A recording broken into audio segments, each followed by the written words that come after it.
Jika kamu seorang raja, maka sulukmu adalah adil. Jika kamu fakir, maka sulukmu adalah sabar. Jika alim, maka sulukmu adalah mengajar, dan jika kamu jahil, maka sulukmu adalah belajar. Jadi mudah-mudahan ini bisa jadi suluk kita, bisa jadi jalan untuk kemudian mendekat kepada Allah SWT, sampai kepada Allah, diridhoi oleh Allah SWT. Mungkin begitu saja perkenalan, pembukaan untuk ngaji kitab Ayyuhal Walad karya Imam Hujjatul Islam Al-Ghazali. Untuk selanjutnya waktu dan tempat saya serahkan langsung kepada Buya Dr. Al-Razi Hasim. Silahkan Buya, Mbak. Baik Pak Amir Ma'ruf. Assalamualaikum warahmatullahi wabarakatuh. Alhamdulillahirrahmanirrahim. Waalaikumsalam. Wal aqibatu lil muttaqin wassalatu wassalamu ala nabiyhi Muhammad wa ala alihi wa ashabihi wa baitihi wa dzurriyyatihi ajma'in. Teman-teman, sahabat-sahabat akan Allah yang tentunya sebagian besar sudah menjadi suami, istri, sudah menjadi ayah ataupun ibu. Saya bukan orang yang pakar parenting sebenarnya, tapi mau gimana lagi, kita sudah menjadi ayah dari anak kita. Sebagian sudah jadi ibu untuk anaknya, dan tidak ada di dunia sekolah yang formal untuk menjadi ayah ibu, kan nggak ada. Dan ini menjadi tantangan sendiri bagi orang-orang seperti kita yang sudah menikah, sudah punya anak, dan tantangan yang menarik sebenarnya bagi seorang yang bergerak di dunia dakwah.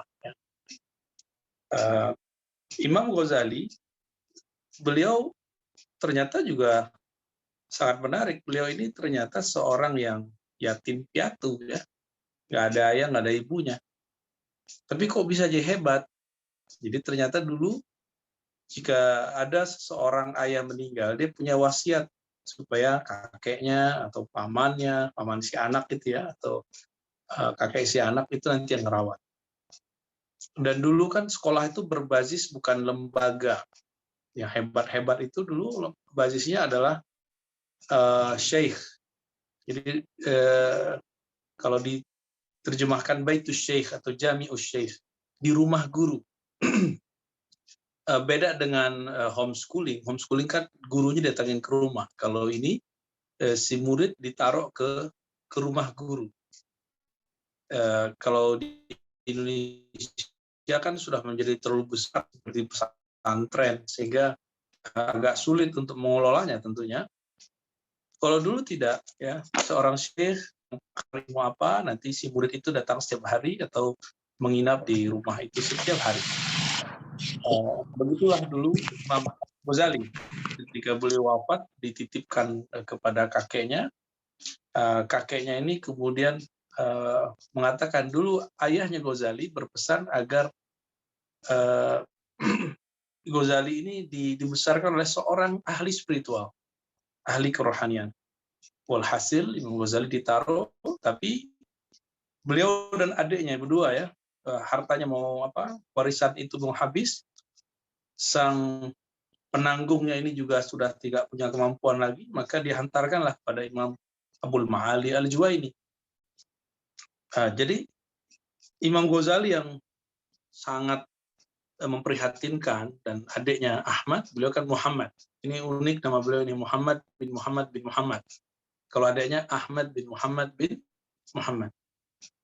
Mereka yatim piatu, tapi karena pendidikannya beres, pendidikannya sesuai dengan yang sebenarnya yang dimau dalam parenting keislaman, maka beliau menjadi orang yang mengalahi anak raja-raja, mengalahi anak kiai, anak syekh. Ya, karena dia tahu dia tidak punya ayah, maka ayah dia adalah gurunya. Nah, maka parenting Islam itu salah satu keajaibannya adalah menjadikan guru like father, ya, seperti ayah. Ya, Asy-Syaikh Abul Muridin. Ya. Guru itu adalah ayahnya para murid. Dan beliau ketika punya murid sama memperlakukan murid itu seperti anak. Nah, kitab ini merupakan bukti otentik bahwa Imam Ghazali memperlakukan muridnya seperti anak, sebagaimana beliau dulu diperlakukan oleh guru-gurunya seperti anak-anak mereka. Dan saya masih ingat guru-guru saya, banyak ya, beberapa, udah tergantung time-nya. Tapi hampir semua manggil saya anak. Kalau yang berbahasa Arab itu, Kiai Ali Mustafa itu kalau manggil kita, ya waladi, ayuha auladi, ayuha abnai.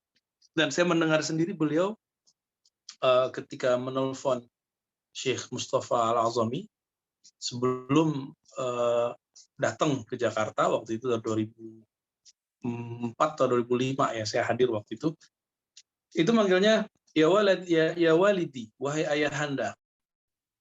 Jadi beliau memanggil gurunya juga wahai ayahanda.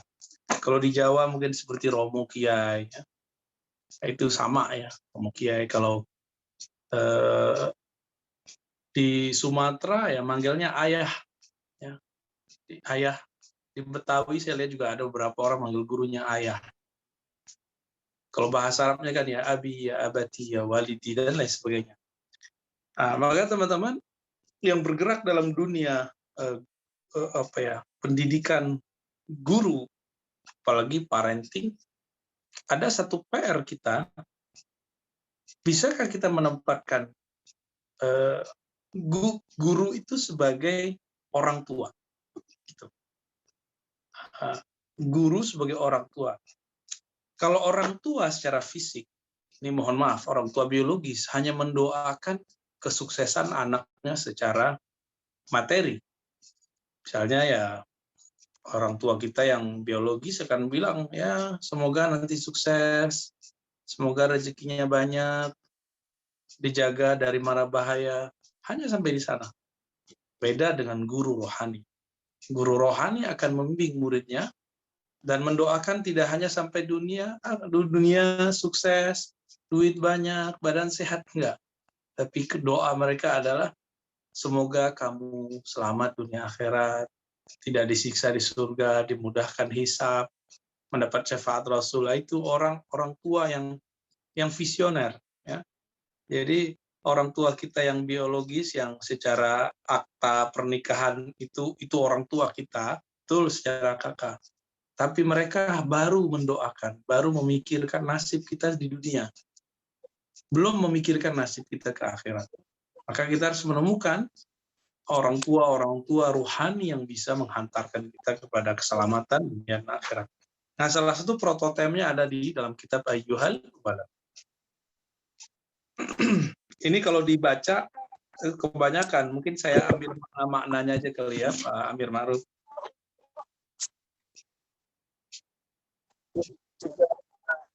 Kalau ada yang mau menampilkan lebih baik. Itu kan. Nanti jadi. Kan sama juga. Semua ya, selain Buya ya. Itu gitu ya,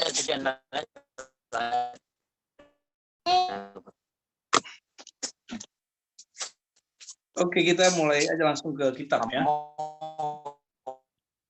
Bismillahirrahmanirrahim. Ya.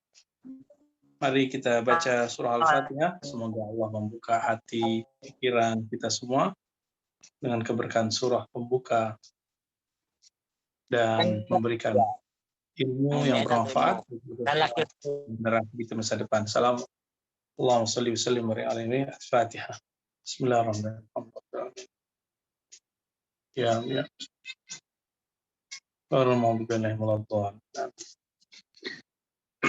Wabisanadina, dengan sanad guru kita yang sampai bersambung dari guru-gurunya sampai kepada Imam Al-Ghazali, qala alhamdulillahi rabbil alamin.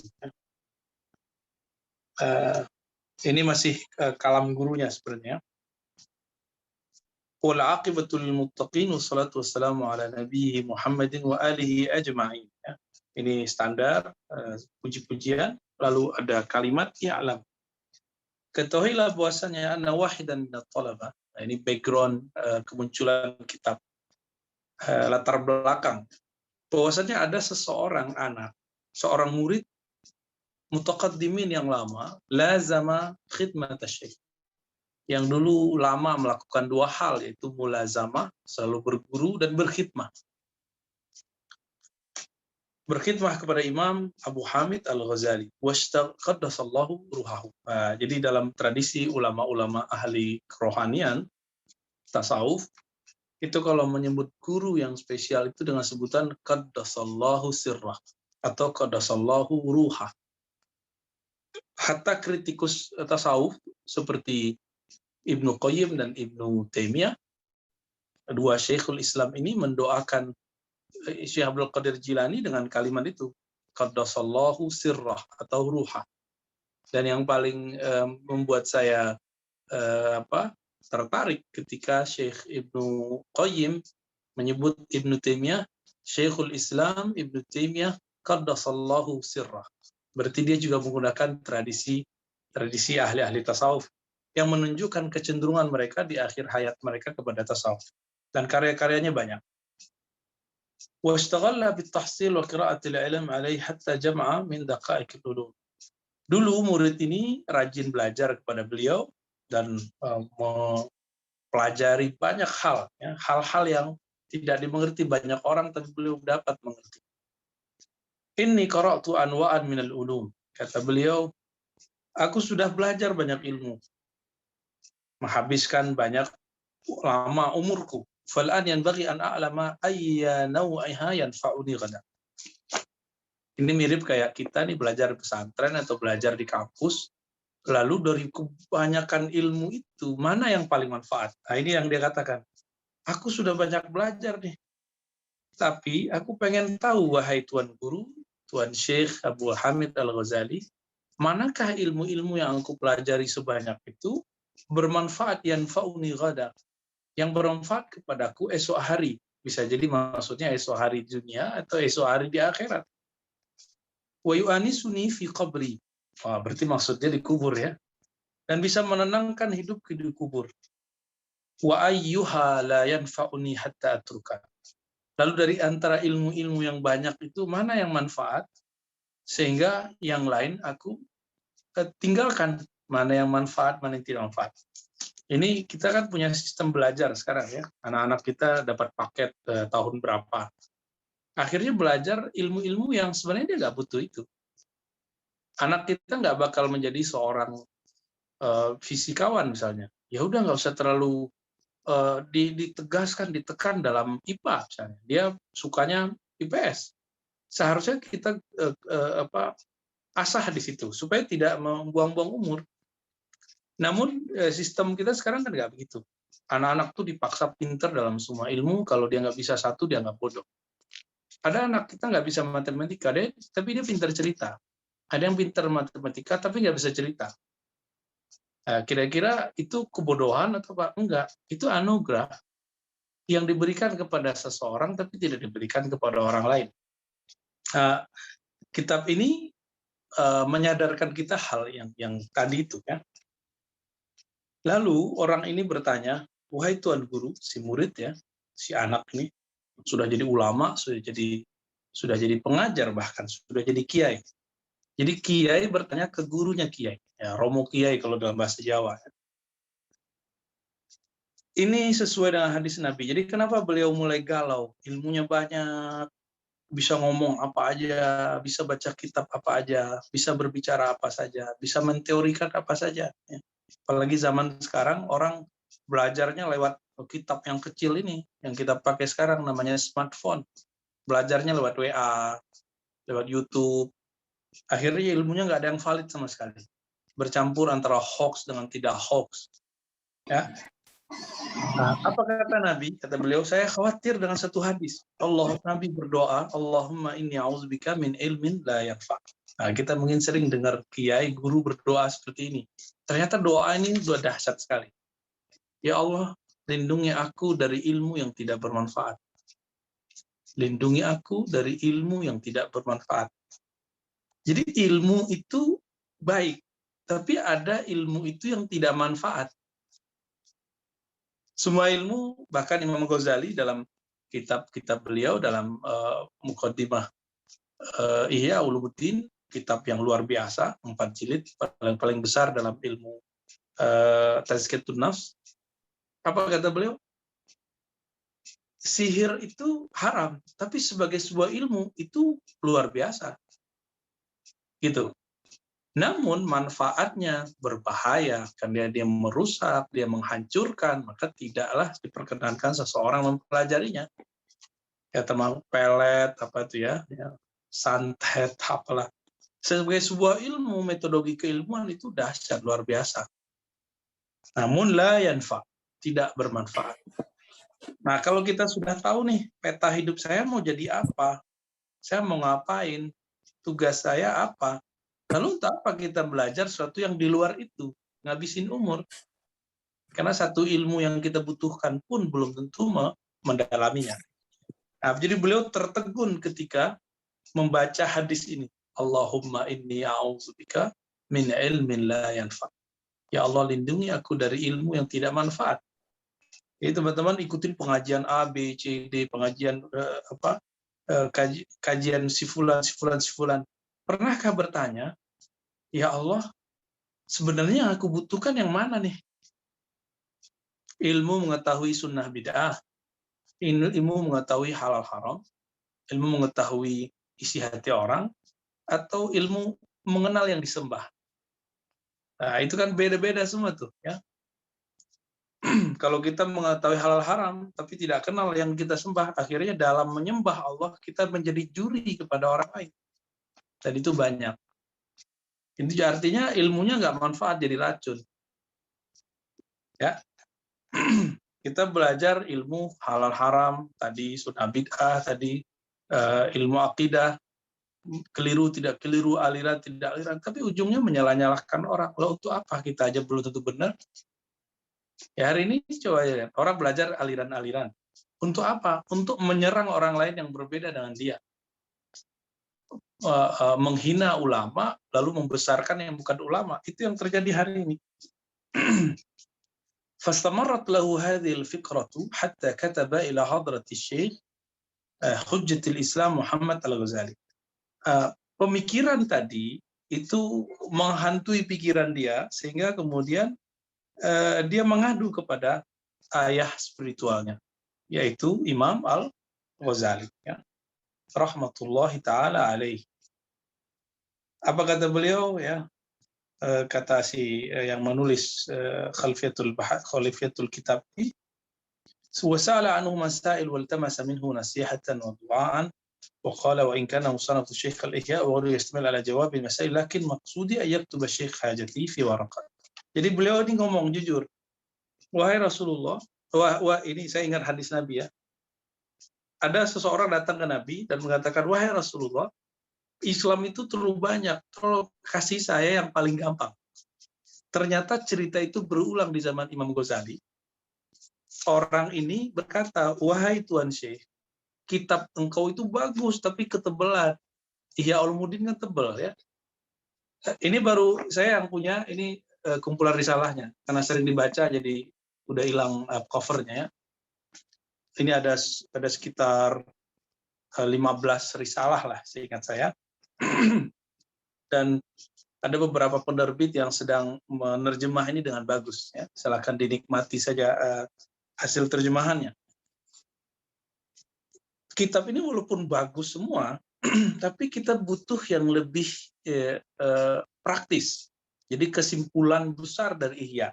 Nah, maka ini kalau boleh saya sebut, ini kesimpulan besar dari Ihya Ulumuddin yang ditulis sendiri oleh Imam Ghazali. Di Ihya Ulumuddin yang tebalnya 4 jilid, itu bisa jadi cuma beberapa lembar. Ini lembarannya nggak sampai banyak lah, ya teman-teman, nggak sampai 30 lah. Berapa halaman ya? Ya cuma, kalau di kitab saya cuma 15 halaman. Hanya 15 halaman untuk meringkas mana yang perlu dipelajari oleh atau diamalkan oleh si murid ini yang sudah jadi kiai muda untuk kehidupannya sehari-hari. Maka kita juga penasaran sebenarnya dia ngajarin apa, kesimpulannya apa di sini. Alhamdulillah dulu sekitar 5 tahun yang lalu saya pernah mengkhatamkan kitab ini bersama kawan-kawan di Darussunnah dulu waktu saya masih tinggal di pesantren, ya.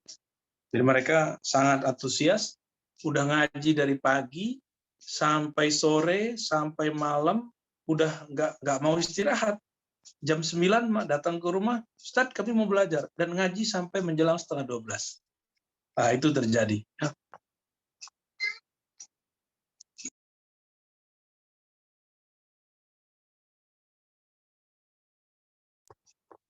Ya, lalu ketika dia mengatakan, wahai Tuan Syekh, karya engkau Ihya Ulumuddin yang 4 jilid besar itu sangat bermanfaat, sangat hebat.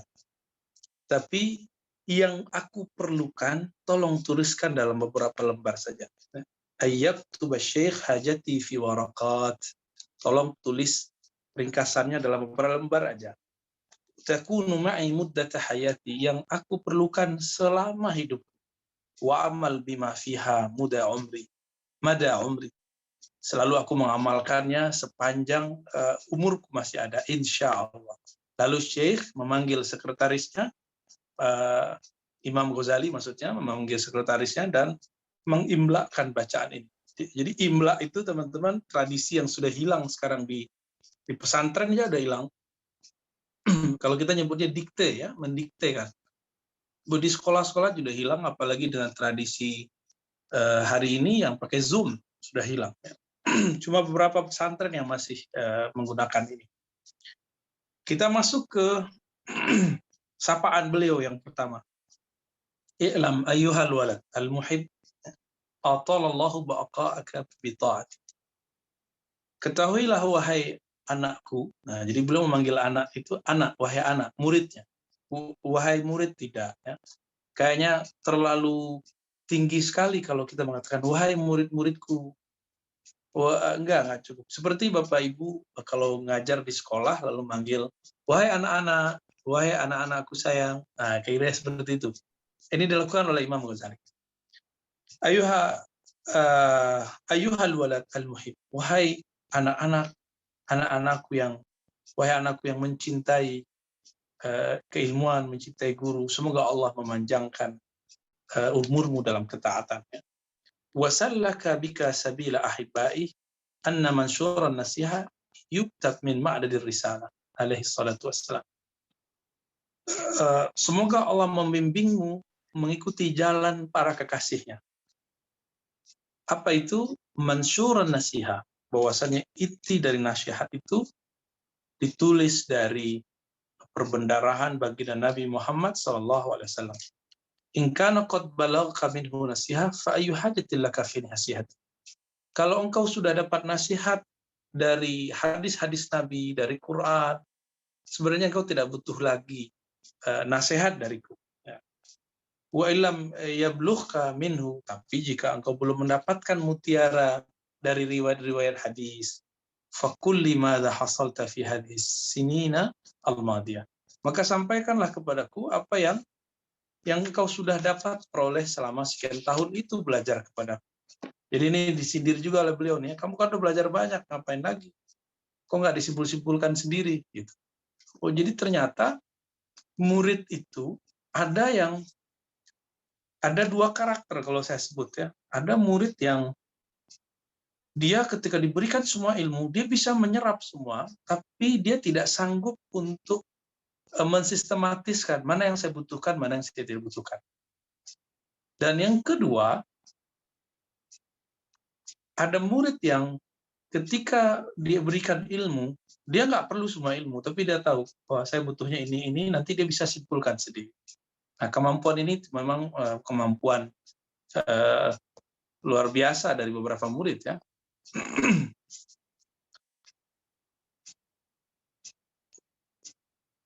Oke, lalu beliau mengatakan ayyuhal walad. Ini ayyuhal walad yang pertama ya, nasihat yang pertama. Min jumlatin ma nasaha bihi Rasulullah SAW ummata. Di antara yang Rasulullah wasiatkan kepada umatnya, ini masih halaman pertama ya, kalau yang buka teks. Di antara yang diwasiatkan Rasulullah SAW kepada umatnya, Apa itu? Alamatu i'radillahi ta'ala 'anil 'abdi ishtighaluhu bima la ya'ni. Ya. Ciri-ciri orang yang Allah berpaling darinya. Nah, itu dia. Ya, lanjut.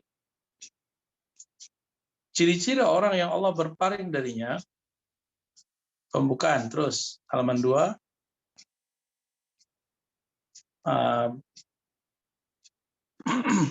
Jangan dilanjut lagi, udah. Mundur lagi, mundur.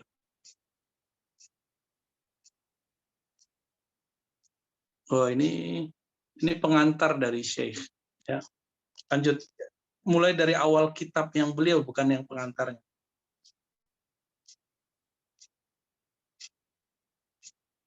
Yang ada kalimat ayyuhal walad. Ya, saya lanjut aja ya. Mari dicari. Ayyuhal walad, ya. Di antara nasihat Nabi kepada umatnya, alamatu i'radillahi ta'ala 'anil 'abdi ishtighaluhu bima la ya'ni. Ketika seorang hamba berpaling dari yang bermanfaat, berpaling dari yang bermanfaat. Apa yang bermanfaat bagi kita, lalu kita tidak mempelajarinya dengan utuh. Nah, ini akibat banyak mendengarkan kata orang, tapi merupakan kata-kata dalam diri kita sendiri. Ya. Dan di dalam hadis ini ada lanjutannya, wa in imra'un, ya. Zahabat sa'atun min umrihi fi ghairi ma khuliqa lahu la jadirun an tatula alaihi hasratu. Jika ada orang sesaat saja ilmunya tidak dia gunakan untuk menunaikan tugasnya sebagai hamba Allah, maka la jadirun an tatula alaihi hasratu. Tentulah kerugian akan menimpa dia. Ya. Antatula, dan masanya sangat panjang sekali. Jadi orang ini akan merasakan kerugian yang panjang. Ya. Nah, itu sudah ada tuh ya. Wa man jawazal arba'in. Siapa yang umurnya sudah lewat 40 hari, sudah masuk 40 tahun, 40 hari ya. Lam yaghlib khairuhu syarrah. Kebaikannya belum mengalahkan keburukannya. Falyatajahhaz ilan nar. Maka berarti dia sedang bersiap-siap di ambang siksaan api neraka. Ya. Beliau di sini ngomong bukan sebagai panitia surga neraka ya, beliau lagi ngomong tentang hukum sebab akibatnya. Jadi ciri-ciri orang sahabat-sahabat karena Allah yang Allah berpaling darinya, itu dia nggak menghabiskan umurnya untuk hal-hal yang manfaat. Dan itu kan kita semua begitu. Ya. Kita ini banyak umurnya habis dengan sosial media, ya termasuk mungkin saya ngomong juga begitu. Kita ini banyak habis waktu nongkrong-nongkrong yang nggak jelas. Kita ini banyak habis waktu yang tugas kita bukan itu. Kalau kita kembali kepada ayat yang teman-teman sudah rata-rata hafal, wa ma khalaqtul jinna wal insa illa liya'budun, tidaklah aku ciptakan jin dan manusia kecuali untuk menyembahku. Kalau terjemahan Ibnu Abbas kan mengenalku. Maka jika ada aktivitas kita yang tidak menghantarkan kepada pengenalan kepada Allah, maka itu ujungnya pasti kerugian yang tidak ada ujungnya juga. Ya. Dan ini teguran luar biasa. Pasti di antara kita sudah ada yang dekat 40 tahun, udah ada yang 40 tahun, udah ada yang lebih. Waman ya jawazal arba'in walam yaghliq khairuhu syarrah. Siapa yang umurnya telah lewat 40 tahun, udah masuk 40 tahun, udah mendekati 40 tahun, tapi sisi baiknya belum mendominasi keburukannya, berarti dia sudah siap-siap untuk disiksa. Itu kabar buruknya dari beliau. Halaman berikutnya, ayyuhal walad, wahai anakku, an-nasihatu sahlatun. Nah, ngaji itu mah gampang, ya. Nasihatin orang tuh mudah. Wal muskil qabuluha, yang susah itu menerimanya. Benar ya? Jadi beliau ini sebelum kita mau ngomong sudah ngomong duluan. Ya. Ustaz mah gampang ngomong. Ya, nerimanya susah. Itu dia. Imam Ghazali sudah mengatakan hal yang sama. Nasihat itu gampang. Memberi nasihat itu mudah, tetapi menerimanya susah. Li'annaha fi madzaki muttabi'il hawa marratan. Ya. Kenapa? Karena yang akan menerimanya masih dalam lingkaran mengikuti hawa nafsu. Ya. Idzil manahi mahbubah. Nah, hawa nafsu kita, kenapa sulit menerima nasihat? Karena masih senang dengan yang dilarang oleh Allah Subhanahu wa taala. Ya. Wa 'alal khusus liman kana talibal ilmi rasmi mushtaghil fi fasl an-nafsi wa manaqib ad-dunya. Terutama ya orang yang belajar di lembaga-lembaga yang resmi lalu sibuk dalam persoalan nas, ya, jiwa dan manaqib ad-dunya, dan persoalan-persoalan duniawi, yaitu kalau sekarang orang-orang kampus lah ya, orang kampus, sekolah baik umum ataupun agama, fa innahu yahsabu anna al-ilma al-mujarrad lahu sayakunu najatahu wa khalasahu fi. Jadi beliau ini negur, apa kata beliau? Banyak orang menganggap tahu saja udah cukup. Mengerti saja udah cukup, mengerti teori aja udah cukup. Wa innahu mustaqdin 'anil amal. Oh, beramal nanti gitu. Wa hadza i'tiqadul falasifah. Apa kata beliau? Ini akidah para filosof. Para filosof kan teori aja. Kalau berbicara menarik, tapi kalau kita lihat beramal sulit sekali dia beramal. Dulu juga ada kelompok namanya Murji'ah. Kelompok Murji'ah ini mengatakan iman itu cukup percaya, nggak perlu beramal. Kalau Ahlus Sunnah membagi iman itu basicnya percaya, cabangnya beramal. Tanda kalau tasdiknya, pembenarannya mantap, pasti dia berbuah jadi amal. Gitu. Tapi kalau ada suatu orang yang dia sudah percaya, namun amalnya belum muncul, kita tidak boleh menuduh dia sebagai Murji'ah. Ya. Apa kata beliau? Orang yang mengatakan cukup punya ilmu, cukup bergelar, berarti sudah selamat. Ini akidah para filosof, subhanallahil azim. Maha suci Allah SWT, la ya'lam hadzal qadar. Ya. Dia tidak mengetahui kadar ini. Annahu hina hasala al-ilm, lam ya'mal bihi takunul hujjah alaihi hakim. Dia nggak sadar bahwa orang yang dapat ilmu, lalu ilmunya tidak dia terapkan, dia nggak pakai, maka itu bisa jadi bumerang bagi dia satu saat, dan lebih dahsyat bumerangnya. Kama qala Rasulullah SAW, asyadun nas adzaban yaumal qiyamah alimun lan yanfa'hu bi'ilmi. Ciri-ciri orang-orang yang dapat siksa yang besar hari kiamat, orang yang ngerti suatu ilmu lalu tidak bermanfaat baginya ilmu itu. Ya. Dan manfaat nggak mungkin kalau tidak ada actionnya. Dan teman-teman di sini terlihat bahwa Imam Ghazali ini bukan orang yang gandrung filsafat. Beliau mempelajari filsafat karena emang ada tugas keilmuan di situ untuk memilah-milih mana filsafat yang bermanfaat, mana yang tidak manfaat. Dan orang yang tidak mengerti beda filsafat dengan ilmu kalam, beda ilmu kalam dengan tauhid, tauhid dengan ilmu tasawuf, itu menyamaratakan kita. Beberapa waktu yang lalu banyak yang mau mencoba menghancurkan pola kajian Ahlus Sunnah kita, ya, dengan mengatakan Ar-Razi itu mengajar filsafat, dia ahli kalam. Lalu dinukillah sebuah teks dari Imam Syafi'i yang saya lucu sebenarnya ketika dinukil Imam Syafi'i itu. Dia mau caci maki saya nggak ada masalah, tapi ketika dia menerjemah Imam Syafi'i dengan hawa nafsunya, di situ mulai saya komentar ya. Apa kata Imam Syafi'i?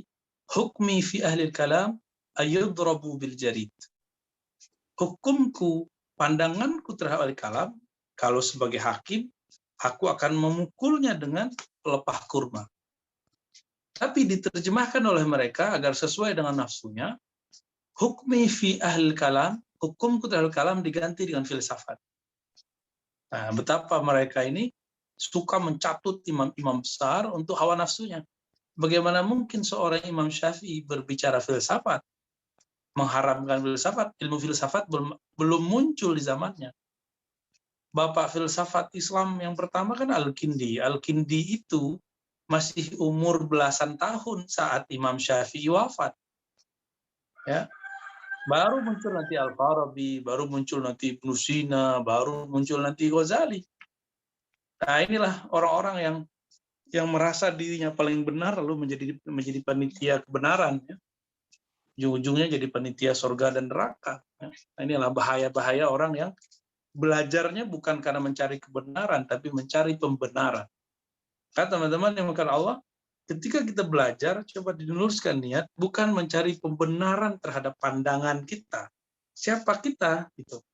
Sopan amat kita yang nggak ngaji lama, baru ngaji kemarin sore, mencari pembenaran hawa nafsu dari guru yang sudah lama ngaji. Hal yang menggelikan lah zaman-zaman sekarang ya.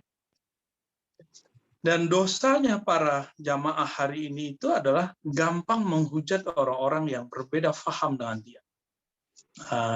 Ya, ternyata itu adalah sifat-sifat khawarij yang sudah muncul di zaman Rasulullah, lalu muncul sebagai sebuah gerakan di zaman Sayyidina Ali. Baik, lalu ada di teks berikutnya, Imam Junaid, ya, Ruya annal Junaid, diriwayatkan bahwasannya Al-Junaid, teksnya boleh digeser lagi ke halaman berikut, diriwayatkan bahwasannya Junaid, qaddasallahu sirrahu, semoga Allah mentakdis, mensucikan sirnya, ru'ya fil manam ba'da mautih. Ya. Dia diperlihatkan kepada seseorang murid setelah dia wafat. Faqila lahu mal khabar. Ya.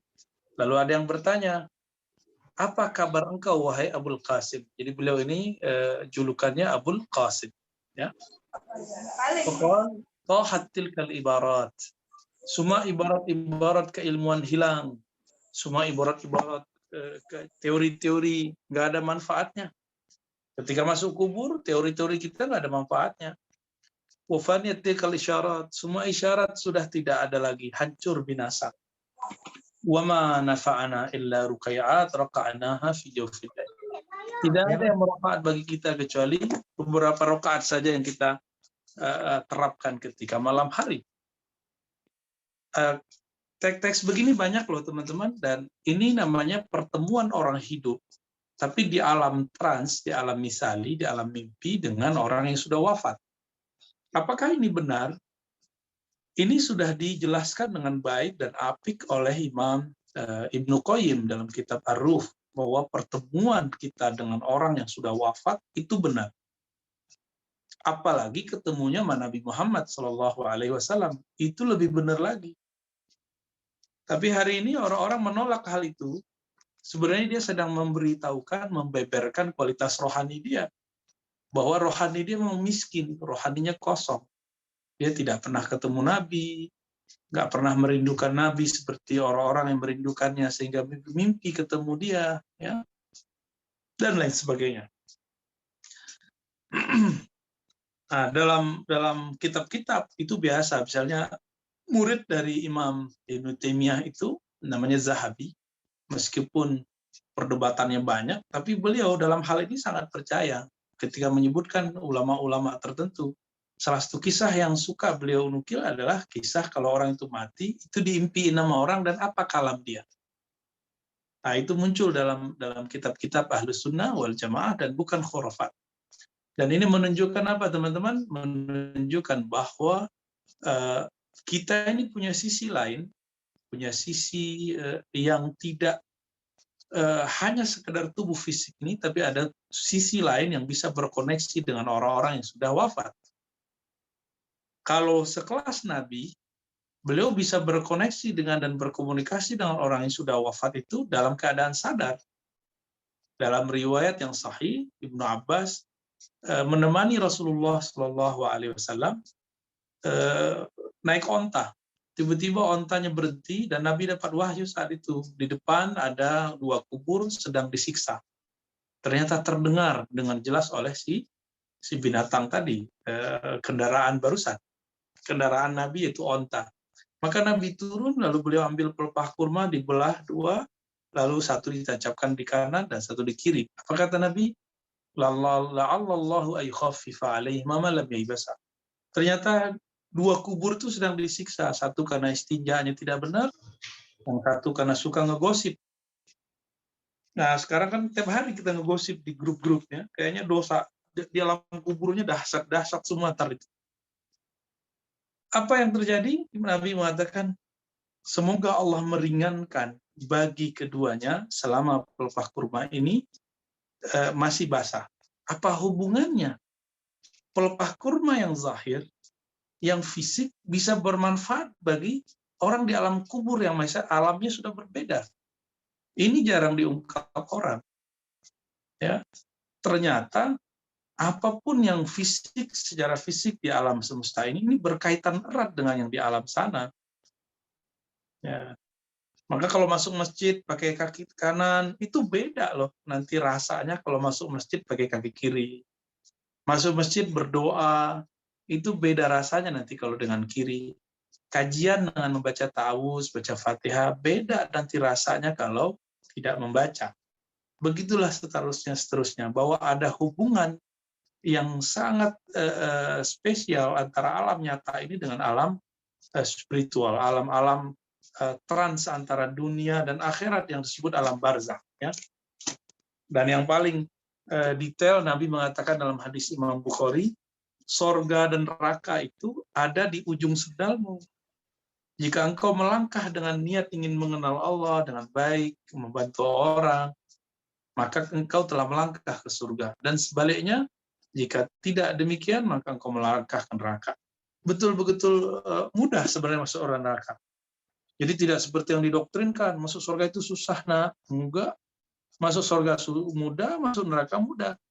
Kecuali pakai hawa nafsu, maka masuk surga susah. Baik. Nah, ibarat berikut, ini terakhir yang kita baca nih. Ayyuhal walad, ya, agak panjang. La takun minal a'mali muflisan. Nah, janganlah menjadi orang yang muflis. Apa muflis? Orang yang bangkrut. Bangkrut versi Imam Ghazali, lain lagi nih ya.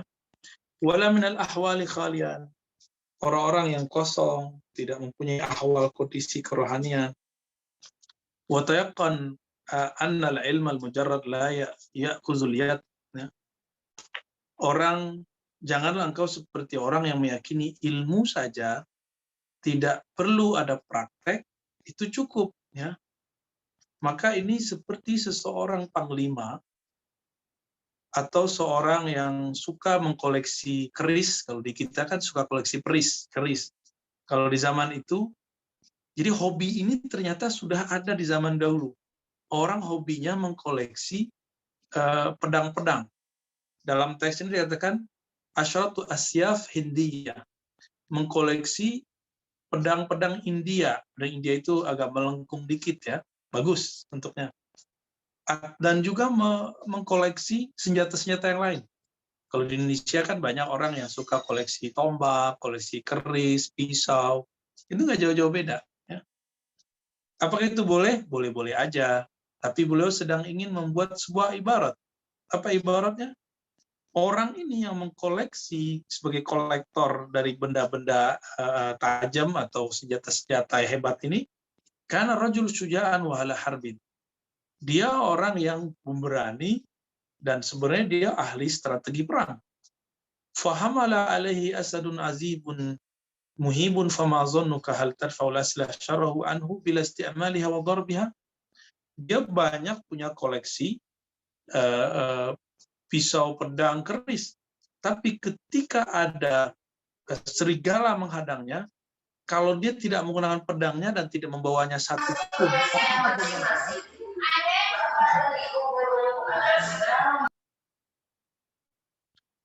faminal ma'lum, maka tentulah annaha la tadfa illa bitahrik wa darb.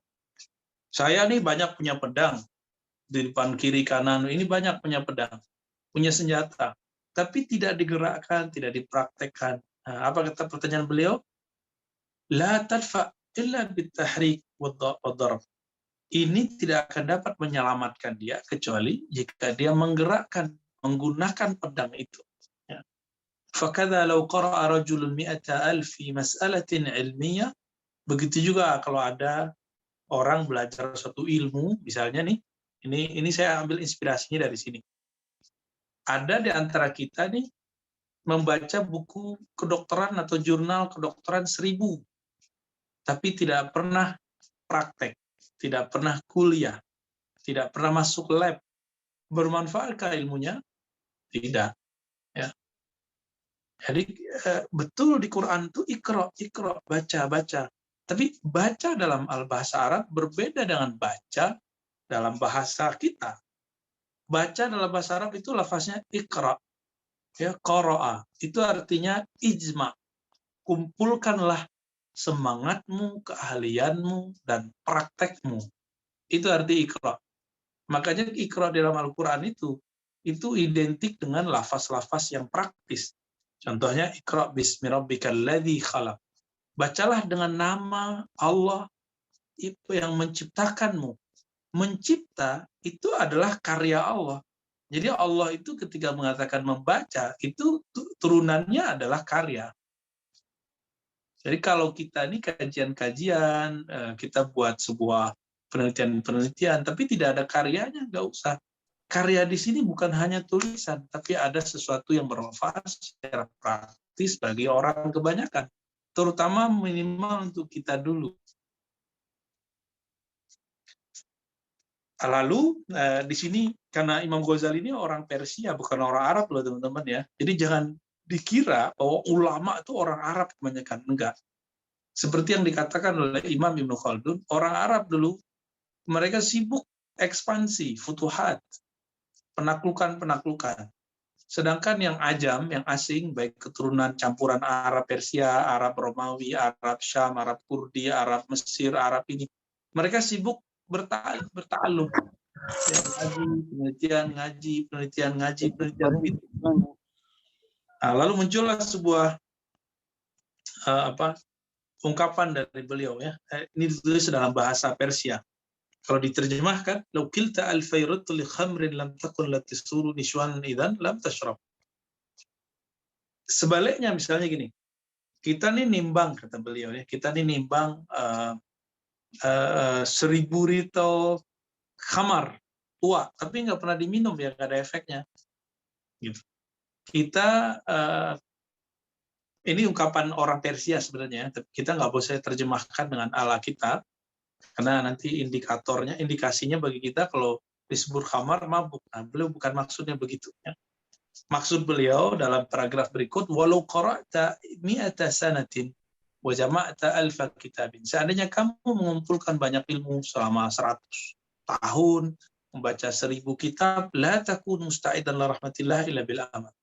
Kamu tetap tidak akan siap mati sampai kamu mengamalkannya. Gitu maksudnya. Belajar thariqat zikir, mazhab fikih, manhaj pemikiran dan akidah, tapi tidak pernah menerapkannya untuk sendiri, tapi sibuk mengomentari orang, sibuk menyalahkan orang. Apa hasilnya? Tidak sedikit, mohon maaf, pakar-pakar psikolog yang dia bisa menyelesaikan banyak masalah orang, tapi dia sendiri dengan masalah dirinya sendiri nggak selesai. Dan itu sudah banyak saya temui. Kenapa? Masalahnya sederhana aja. Dia banyak memikirkan orang, tapi dia nggak memikirkan dirinya sendiri. Ya, sama para ustadz, ya, para dai seperti saya juga begitu. Kalau cuma berceramah, semua orang bisa. Membaca kitab, banyak yang bisa. Tapi siapa yang bisa membuat kita bangun, berdiri, sholat, zikir, sholawatan, bertafakur malam hari? Ya kita sendiri, dengan meminta kepada Allah Subhanahu wa Ta'ala. Kajian betul-betul membakar, ya. Bisa membakar jamaah. Tapi ketika terbakar oleh penyakit COVID, nggak sabar, ya. Was-was, mulai ngelantur, yang nggak benar, ya. Meminta kematian sebelum saatnya, mulai suudzon kepada Allah. Tapi kalau ceramah, menggebu-gebu. Kita nggak mau yang seperti itu, ya. Apa yang kita amalkan, teman-teman, itu akan masuk ke alam bawah sadar. Nah, teman-teman yang belajar ilmu neurologi, psikologi, kan ada yang disebut kesadaran. Kita ini lagi sadar nih. Tapi dari tadi kan teman-teman berkedip. Sadar nggak kedipan itu? Sahabat-sahabat dari tadi ngambil nafas, nggak sadar kan? Bahkan ada bulu yang tumbuh. Ketika saya mengatakan sesuatu, sadar tidak sadar, kepala ada yang mengangguk, ada mata yang kemudian naik ke atas sedang berpikir. Tidak sadar itu. Itu yang kita sebut dengan alam bawah sadar. Nah, orang-orang yang sudah mulai sering merenung, bertafakur, maka dia akan mulai masuk ke alam itu. Nah, itu sebabnya orang-orang yang benar-benar sadar itu orang yang bisa masuk ke alam bawah sadarnya. Dia sadar dengan gerakan-gerakan yang banyak orang nggak tahu gerakan itu. Kalau teruskan lagi, kenapa ada ahli-ahli kebatinan? Itu ada latihan masuk ke alam bawah sadar dan terus tembus ke alam yang lebih dalam lagi, namanya alam supranatural, supranatural, ya, yang saya menyebutnya alam kebatinan. Di sini ada orang jadi guru silat, ya, guru yoga, meditasi, tapi ada yang menyalahgunakannya menjadi kebatinan, jadi pelet, jadi ahli sihir, ada yang menyalahkannya. Tapi orang seperti ini keheningan dalam dirinya sudah jauh lebih hening, kesadarannya sudah jauh lebih tinggi daripada orang-orang yang biasa. Adapun para wali, para nabi, para rasul, mereka masuk ke ruang yang lebih dalam lagi. Itu yang dikatakan oleh para ulama kita, para wali-wali, para masyaikh, yang diambil dari kalam Nabi sebenarnya inspirasinya. Li waktun la yasa'uni illa Rabbi. Aku punya waktu spesial yang mana tidak ada satupun seorang pun makhluk yang bisa menggangguku, yaitu waktuku bersama Rabbku. Jika kita punya waktu bersama Allah dan tidak ada yang kita pikirkan, tidak ada yang perlu kita bawa saat itu kecuali hanya aku sedang memerlukan perhatianmu ya Allah. Aku sedang memerlukan bantuanmu ya Allah. Jadi kita sibuk dengan dia. Ini masih sibuk sama atasan, sama teman, sama tempat bekerja, ya wajarlah. Tapi kan hidup kita nggak akan di sini. Kita tiap hari loh melihat ada orang yang berhenti bekerja. Tiap hari kita melihat ada orang yang lagi naik-naik, mati. Berarti yang kita cari dalam dunia kerja itu sendiri, itu bukan itu yang kita butuhkan pas mau mati. Nah, itu maksud beliau. Maka beliau mewasiatkan kepada sang murid, wahai anakku, wahai ayah Ananda, ya, kalau kamu berilmu, maka carilah ilmu yang bermanfaat. Ini kan sindiran buat kita juga. Di zaman pandemi ini, teman-teman, sahabat-sahabat, gerakan kajian-kajian parenting ini menurut saya sangat penting sekali. Kenapa? Karena orang tua sekarang menjadi guru. Kalau orang tuanya marah-marah mulu, yang terkasihan anaknya. Ya, ciri-ciri anak kita sudah nggak mulai respect sama kita, yaitu dia rindu sekolah, padahal sekolah juga beban. Kenapa?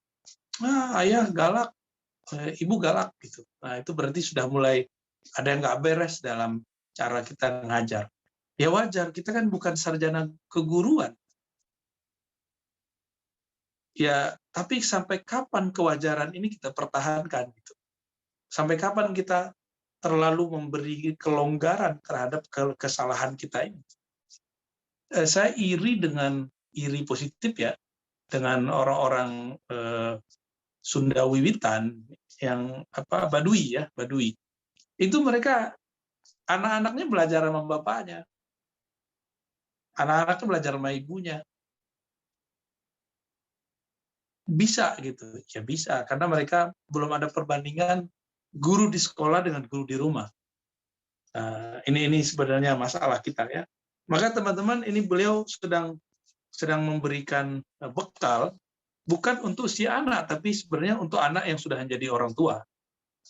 Untuk anak yang sudah menjadi kiai, menjadi guru, dan cocok untuk kita. Maka sekarang kalau bisa setiap hari kita merenung apa yang saya bisa ajarkan untuk anak saya, ya. Apa yang membuat nanti anakku bisa tersentuh dengan keilmuan-keilmuan yang bermanfaat. Nah, lalu beliau menyebutkan beberapa ayat ya. Wa laysa lil insani illa ma sa'a.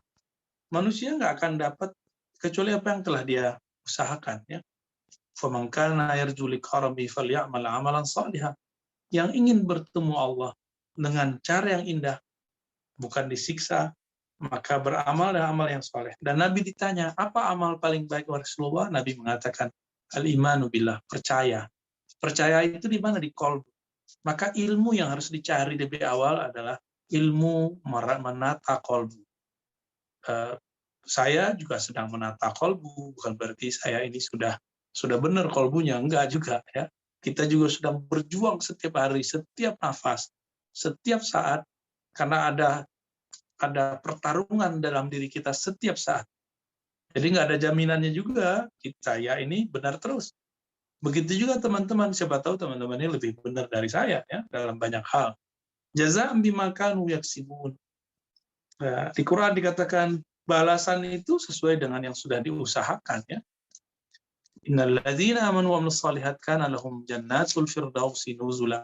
Orang-orang yang beriman lalu membuahkan imannya dengan amal soleh, maka bagi mereka ada taman-taman di surga Firdaus sebagai tempat tinggal ya, khalidina fiha, ada kekal di dalamnya, la yabghuna anha hiwala ya, illa man taba wa amana, terus sampai akhirnya.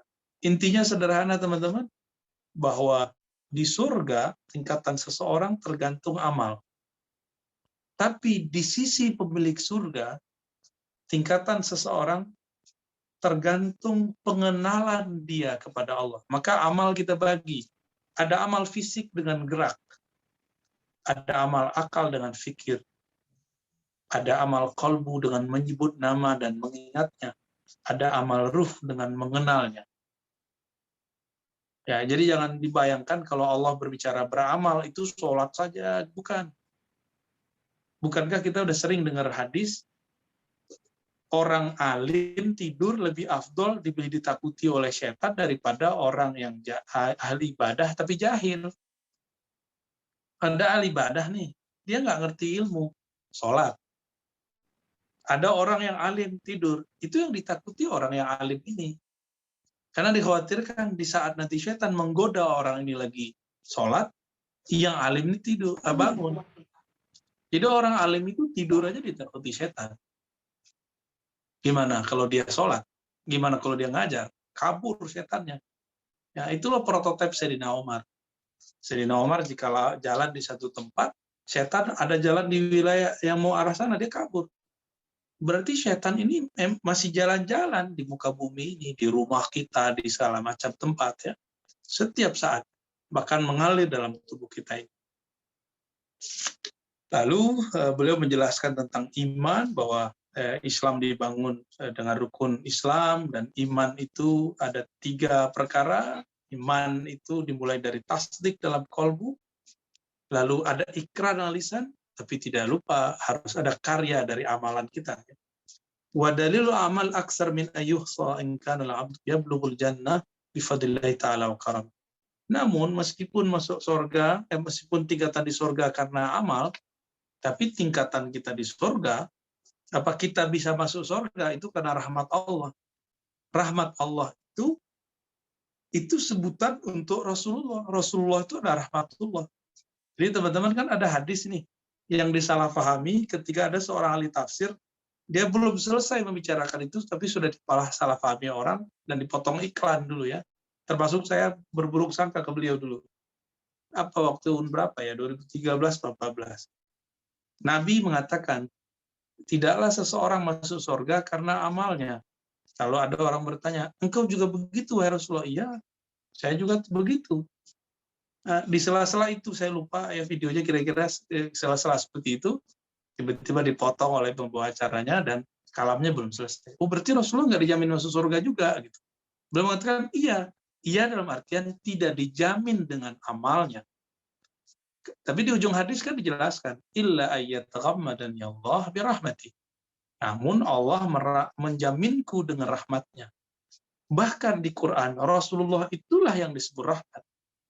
Tidaklah kami utus engkau kecuali sebagai rahmat. Jadi kalau dihubungkan nih teman-teman, ini ada namanya ilmu munasabat yang sahihah, yang sahih.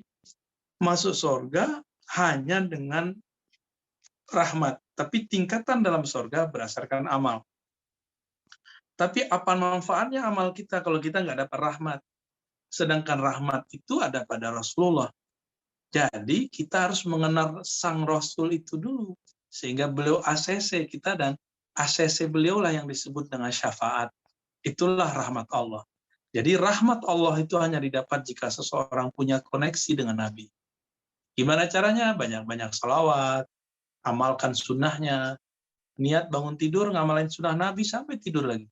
Mengamalkan sunnah bukan dengan pemandangan yang zahir, tapi akhlak, ya, nilai-nilai yang kita pakai. Apa gunanya? Zahirnya kita menggunakan pakaian Nabi, tapi akhlak kita ketus, kita kaku, keras, kan nggak ada manfaat juga. Ya. Maka di ujung, ya, qala al-Hasan al-Basri, yaqulullah ta'ala li ibadihi yaumil qiyamah, udkhulu ya ibadil jannati birahmati waqtasimuha bi'amalikum. Ya. Masuk surga itu dengan rahmatku. Rahmatku itu yaitu Nabi Muhammad. Ya. Lalu kalau udah masuk surga, ya bagian kalian tergantung apa yang telah kalian lakukan dulu di surga. Nah, kira-kira ini kalau kita simpulkan teman-teman, ada 2 panggilan beliau, 3 ya. Wahai anakku, ya. Yang pertama, ciri-ciri orang yang Allah berpaling darinya. Pertama, dia menghabiskan satu nafasnya bukan untuk menunaikan tugasnya, yaitu menjadi hamba Allah. Maka apapun pekerjaan kita semua, niatkan ini sebagai hamba Allah. Niatkan sebagai ibadah. Orang nggak mungkin korupsi dalam ibadahnya. Dan orang tidak mungkin korupsi dalam kerjanya karena dia menjadikan itu ibadah. Kalau rukhsah boleh, ada babnya, ya. Dan itu ada mekanismenya. Silakan dipahami sendiri di dalam dunia kita. Dan yang kedua, beliau mengatakan, nasihat mah gampang, tapi yang susah itu nerimanya. Kenapa orang susah nerimanya? Karena balutan-balutan syahwat masih di dalam dirinya. Dan yang ketiga, beliau mengatakan, ilmu kalau cuma teori, itu rugi. Orang punya 1000 senjata, tapi kalau tidak pernah dipakai, ya nggak manfaat. Belajar 1000 silat, tapi nggak pernah dilatih lagi, ya nggak manfaat. Membaca 1000 buku kedokteran, kuliah, dan koas, tapi tidak pernah praktek lagi, juga nggak manfaat. Ustadz juga begitu, guru juga begitu, ilmu parenting juga begitu. Dan terakhir, beliau mengatakan, masuk surga itu dengan rahmat Allah. Ya. Tapi tetap saja, tingkatan di surga tergantung amal yang kita buat.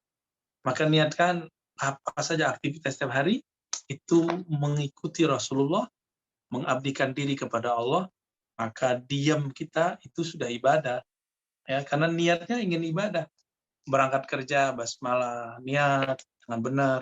Pulang, sebelum pulang kita minta ampun kalau ada yang tidak benar, semoga Allah menutupi keburukan kita. Wassalamualaikum Muhammad, saya kembalikan kepada Pak Ma'ruf, ya. Amir Ma'ruf. Ya, terima kasih Bu ya. Jazakallah khair sudah memberikan materi tentang kajian kitab Ayyuhal Walad karya Imam Al-Ghazali ya. Ini ada beberapa pertanyaan Bu ya, untuk dari jamaah sebelumnya, dan sama mungkin nanti dari jamaah di di sini Zoom, di YouTube ataupun di Facebook. Bapak Ibu sekalian, mungkin ini kalau misalnya yang di mana kajian dimatiin aja audio di situ ya. Mohon maaf ada kesalahan teknis ya. Mohon maaf. Jadi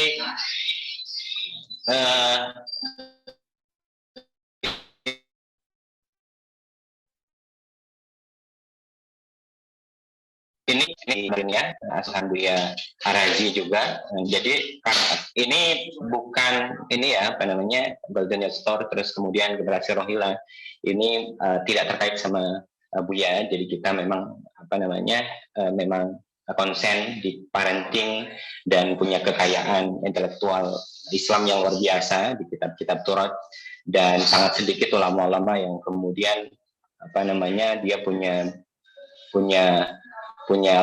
ilmu yang lengkap begitu ya. Nah seperti itu. Nah ini langsung saja mungkin ada pertanyaan di sini dan pertanyaan jamaah sebelumnya. Ini pertama adalah terkait parenting ini, mohon maaf Bu ya. Jadi kalau misalnya pertanyaan dari Hajah Nur Hastin dari Palembang. Beliau bertanya, jadi kalau misalnya orang tua sibuk dua-duanya, itu tanggung jawab untuk pengasuhan anak itu ada di siapa gitu Bu ya. Terus kemudian nanti mungkin ya yang jadi dihisab pertama kali siapa gitu untuk kedua orang tua tersebut. Itu pertanyaan pertama. Satu-satu atau langsung saja ini Bu ya? Satu-satu dulu. Pertanyaannya? Gampang. Oh ya, enggak. Ya silakan dijawab dulu Bu ya. Imam Ghazali dibesarkan bukan oleh orang tuanya, tapi dibesarkan oleh orang tua asuh.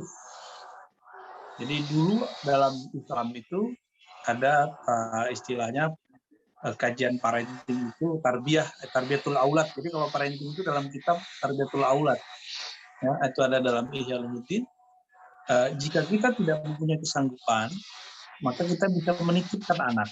Kalau sekarang kan sudah diformalkan jadi sekolah. Ya, cuma sekolah itu kan dipukul rata semua, jadi dia mirip gitu sama semua. Sebenarnya udah modern, udah bagus, cuma sayang kadang-kadang yang disajikan buat anak tidak sesuai dengan yang dibutuhkan oleh si anak itu. Siapa yang akan dihisap? Ya orang tuanya yang memilihkan tidak benar ya. Jadi kewajiban orang tua kalau sudah kerja dua-duanya, mohon maaf ya, jangan dititipkan ke pembantu. Ini mohon maaf, bukan merendahkan membantu, kecuali si pembantu ini adalah orang yang educate. Dia kan membantu kita untuk misalnya untuk membereskan rumah. Itu oke, nggak apa-apa. Tapi untuk mendidik anak kan nggak bisa. Ya, jadi jangan disamakan. Jadi pengen bahagia, kita kan kerja untuk anak. Lalu tiba-tiba anak kita kalau orang-orang yang kayak babysitter, apa yang terjadi?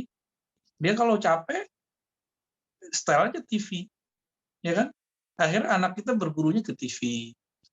Jadi coba kalau memang ingin bahagia sekarang dan nanti, bukan hanya berdasarkan fulus yang dicari, coba carikan guru asuh yang bisa mewakili sifat-sifat kebapaan, keibuan, sekaligus transfer keilmuan. Tapi sekarang mohon maaf, kita kan orang pesantren dan orang sekolahan, dan di kampus juga. Ya. Ketika saya di madrasah, di ma'had, itu orang tua nggak sopan kepada guru-guru. Banyak yang nggak sopan. Membayar SPP-nya murah, tapi nuntutnya kebanyakan.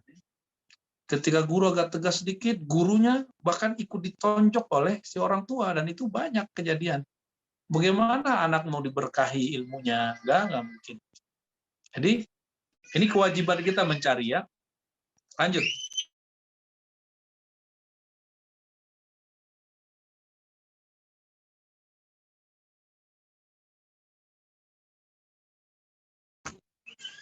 Silakan Pak Emir, lanjut. Terima kasih Bu ya untuk pertanyaannya. Ini lanjut ke pertanyaan kedua ya. Ini dari jamaah Ribat. di Bekasi. Ini mohon bimbingan bagaimana cara menurunkan emosi saat mengajari anak, karena ngajarin anaknya bawaannya emosi mulu, Bu ya. Mohon dijawab dulu ya. Jadi ketika ngajarin anak bawaannya emosi aja nih, ayahnya atau ibunya begitu. Apalagi dengan kondisi pandemi sekarang. Ya jangankan kita yang bukan guru aja emosi Pak, Ibu. Terus gimana? Ternyata emosi itu muncul kalau kita usut-usut, kita punya standar harapan kita anak kita begini. Misalnya anak kita harusnya 1, 2, 3, 4, 5. Tapi kok dia perhatiannya cuma satu aja, poinnya 1. Kemampuannya cuma 2 gitu. Kita nggak terima. Nah, itulah ekspresi orang ketika memarahi. Nah, sekarang karena yang ngajar kita juga bukan seorang guru, anak kita juga bukan seorang yang mungkin menerima orang tuanya sebagai guru, turunkan rating itu. Harapan standar-standar yang tinggi itu kita cut dulu. Jadi kita kemudian coba apa ya kalau bahasa Arabnya, antakuna lahu sahiban sadiqan, ya, menjadi teman bagi anak. Jadi orang tua itu bagusnya jadi teman aja. Kalau teman kan asik. Kira-kira begitu ya. Kalau teman kan asik, bisa nyontek gitu. Tapi nanti kalau teman yang baik, dia ajarin lagi temannya. Bawaannya nggak marah lah. Kalau sama teman masa marah-marahan ya. Banyak rukhsahnya lah ya. Di zaman sekarang itu teman-teman, saya tidak mementingkan anak pinter. Ini curhat saya juga sebenarnya. Saya nggak penting anak saya pinter. Yang penting anak saya berakhlak aja. Itu yang dikhawatirkan sekarang ketika anak-anak sekolah dengan model-model sekarang ini ya. Penting anak kita berakhlak, beretika, nilai ya sesanggup dia lah, nggak mesti di hadapan nilai ini dan itu. Ya kira-kira gitu ya. Oke, ini pertanyaan selanjutnya, Bu ya.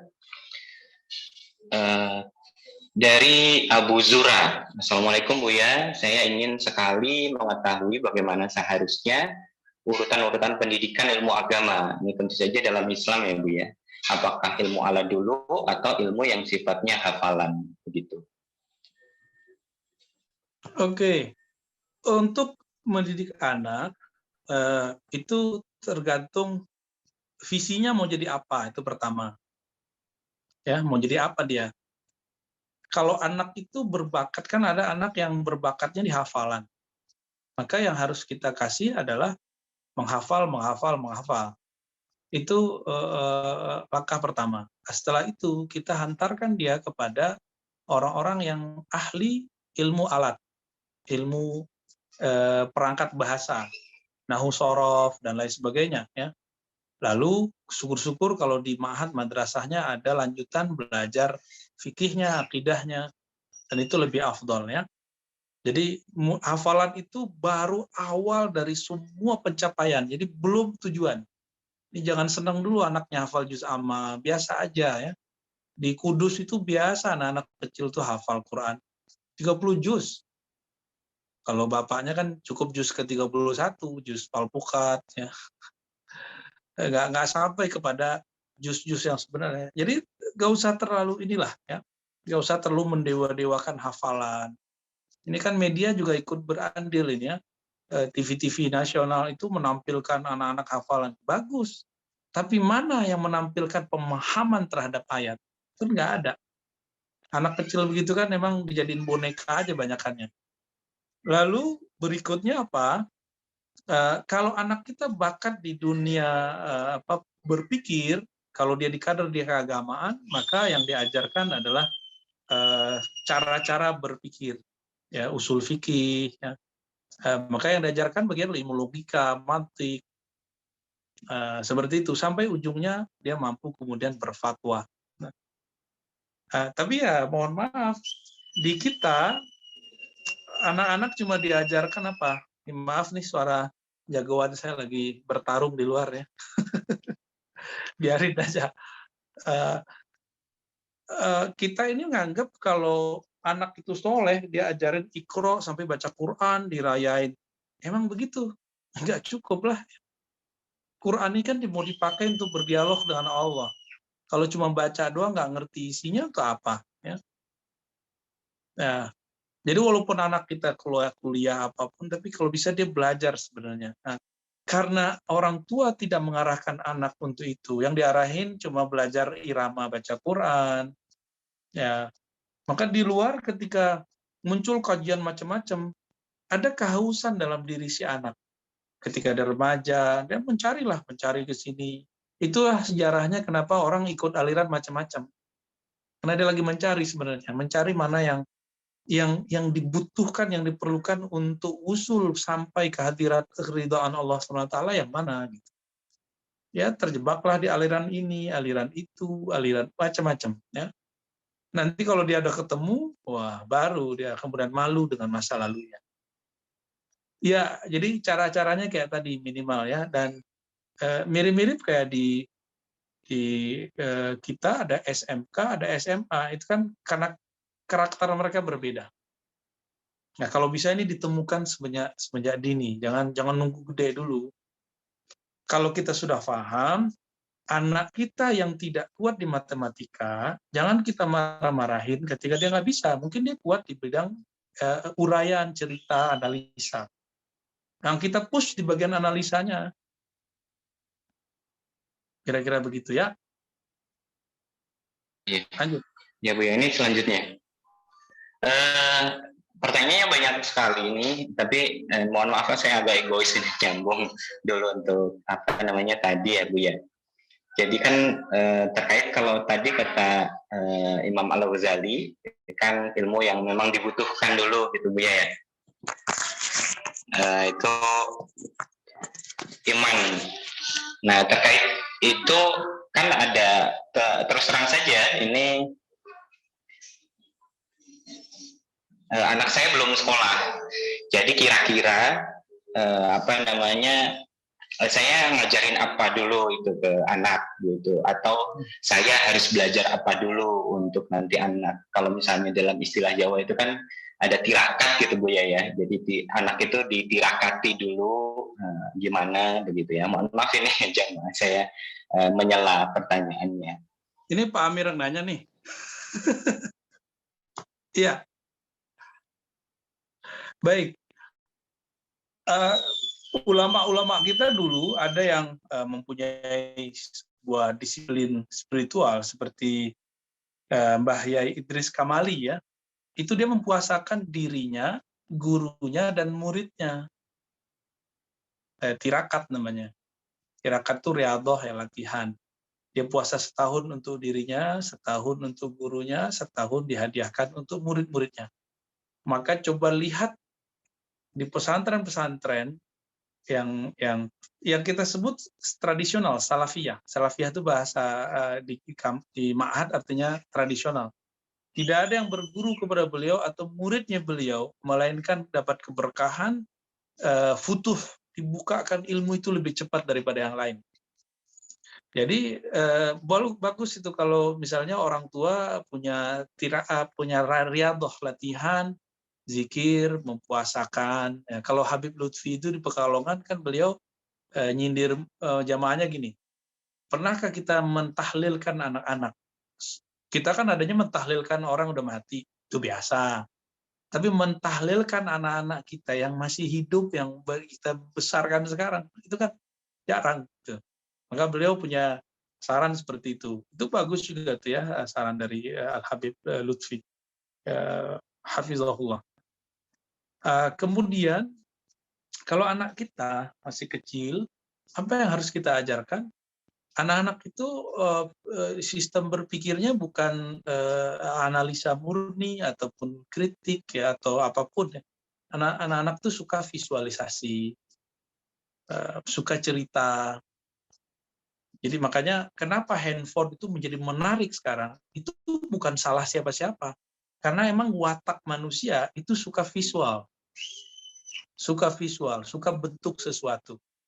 Maka teman-teman yang melakukan Allah, kalau kita punya anak kecil, coba sediakan waktu bercerita kepada anak. Jadi kita kalau bisa setiap hari ada yang kita baca kisah sahabat Nabi, dan kita cerita. Jangan seperti beberapa orang, anak kecil kan belum bisa mikir apa-apa, lalu nanya Allah di mana. Itu kacau itu. Ya. Anak kecil itu belum mengerti Allah bagaimana. Bahkan kalau kita ada transaksi jual beli, transaksi hukum, persoalan fatwa, nanya ke anak kecil kan bahlul namanya. Tapi hari ini ada beberapa doktrin akidah yang tidak tepat menanyakan fitrah si anak. Ya fitrah anak kan tergantung ilmu yang dia terima nanti. Karena fitrah itu teman-teman bisa dirusak. Atau fitrah itu ada yang karena kejahilan, jadi rusak. Ya. Maka si anak ini kita ajarkan bercerita. Ya, saya masih ingat anak-anak saya dulu suka diceritain, bahkan minta diceritain. Dan saya masih ingat waktu dulu kecil, setiap mau tidur, saya minta cerita kepada orang tua saya. Makanya sekarang bisa cerita, bisa ngomong. Ya, kira-kira begitu. Wallahu a'lam bishawab. Tadi pertanyaannya banyak sekali ya, dan mudah-mudahan Buya punya waktu untuk melanjutkan kajian selanjutnya begitu ya. Mudah-mudahan diberikan kesehatan, penjagaan dari Allah SWT. Ini kita lanjut ke pertanyaan selanjutnya dari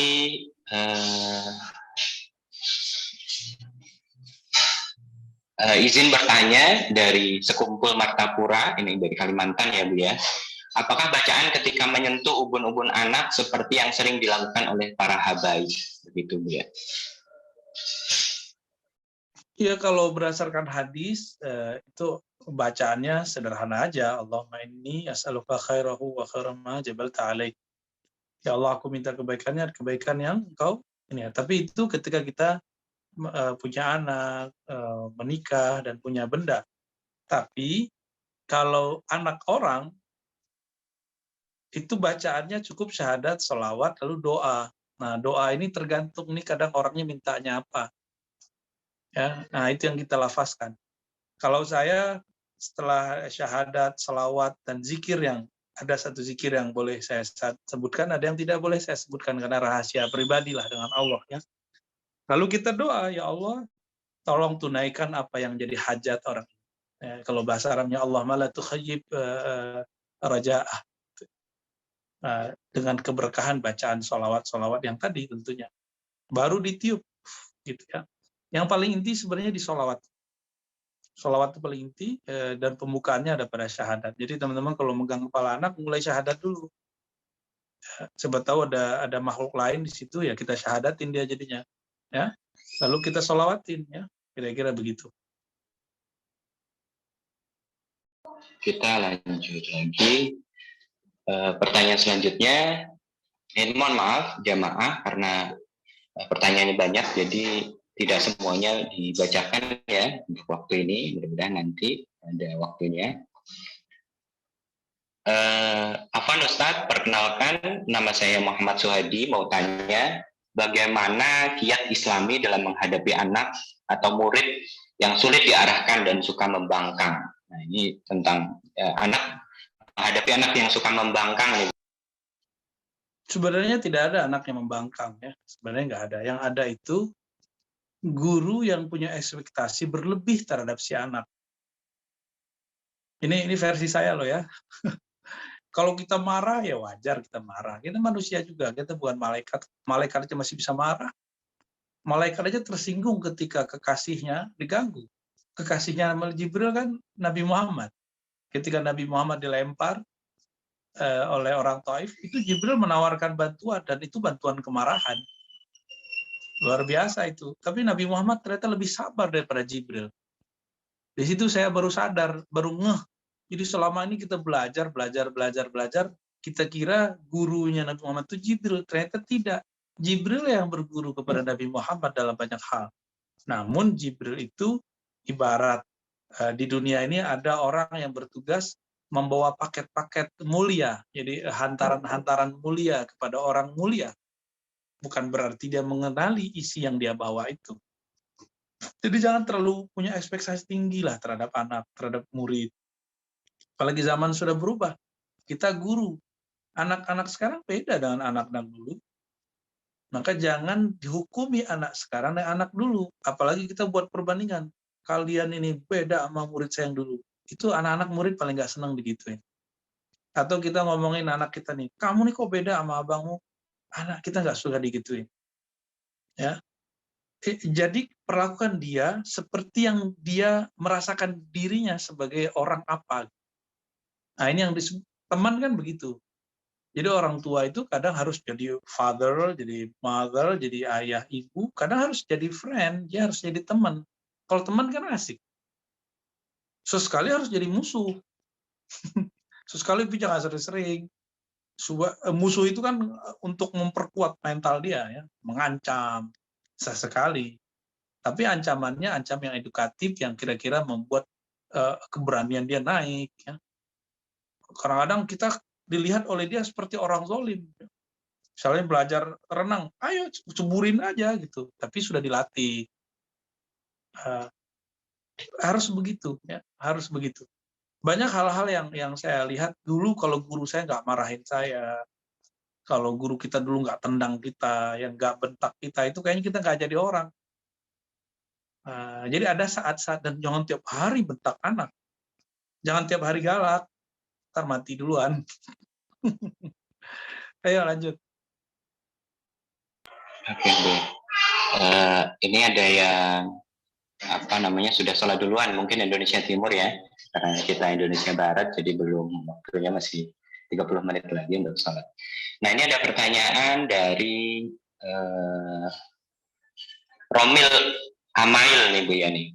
Ini terkait gimana caranya mendidik anak agar berhalak sesuai ahlu sunnah sebelum mendidik ilmu syariat, dan begitu. Nah ini juga mungkin berkaitan sama ada yang bertanya tentang Al-Quran dulu, baru kemudian ilmu tauhid atau segala macamnya. Ini konteksnya Ahlus Sunnah wal Jamaah begitu Bu ya, menanamkan akidah itu bagaimana? Apakah itu duluan, Al-Quran dulu atau bagaimana begitu Bu ya? Ya, sebenarnya ini satu paket ya, satu paket, tapi bergeraknya bertahap.